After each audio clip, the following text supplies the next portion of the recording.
cancer knocked me down, but not out. Now, I'm cancer-free. The recovery, it's been tough. I'll need patience, a lot of humor. Somebody clapped. I heard them. And support from friends and family. Over the last 2 years, I haven't played much golf, but there's no better place to get back in the game than on 66 courses in Myrtle Beach, South Carolina.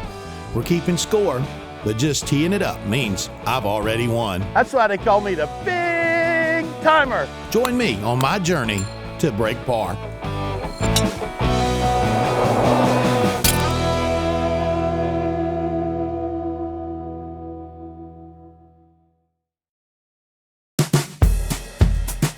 This might be the toughest shot on the West Course here at Myrtle Beach National. I better find the fairway here because there's plenty of water left and lots of trees tucked close on the right. The green is guarded on both sides, and check out that false front. Hope my iron game is on point because I'm gonna need it. So we're at Myrtle Beach National today, smack dab in the middle of Myrtle Beach. I love coming out here. This is a 54-hole facility. It's got not one, not two, but 3 Arnold Palmer golf courses, South Creek, Kings North, and today we're on the West Course. Now the West Course has a different feel than the other two. You come out here and there's not a single piece of real estate out here. You're in this just beautiful spot, some wonderful ponds, creeks, great pine forest. See a little bit of wildlife out here as well. This is the 15th hole. It's a pretty good opportunity for birdie if you can keep it in play. Got a penalty area to the left, penalty area to the right. I'm gonna see if I can split those two. Good one here. Might even get a chance to go in with a little wedge.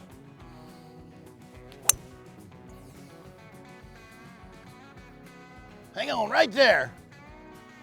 All right, we're good. It's really hard not to think about Arnold Palmer when you come out to Myrtle Beach National. I mean, 54 holes here that he did. You know, being a golf professional and a PGA member, he's the first person that made golf cool.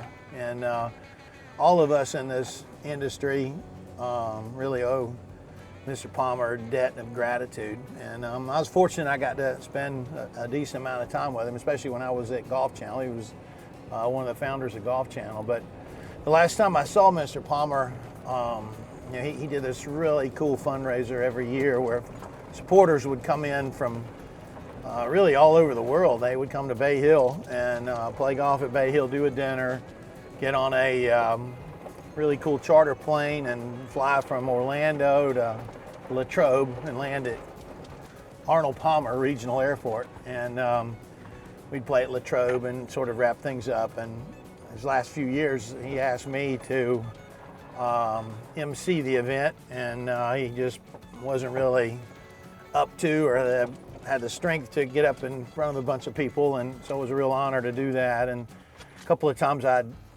ask him to come over, and sort of eye contact, he would come over and speak a few words. Of the last few years, he you know, we'd worked out some hand signals, you know, and the last few years he didn't feel like coming over. So the last time I saw him, I'd wrap things up, and that day was really special because the president of Golf Channel had asked me to give Mr. Palmer his birthday present, which was a signed pin flag from the Olympics in Rio. Mr. Palmer loved the fact that golf got back in the Olympics, and it was signed by every player in the field. And so I got to do an interview with him and hand him this kit. I got to do an interview with him and hand him this really cool signed pin flag. And I knew he wasn't doing well, but it was just a couple weeks after that he passed. But the last time I saw him, he had his table that he sat at Latrobe, and I was on the way out, and he looked and said, "Hey," and he gave me that famous thumbs up. He said, "You did good, thank you."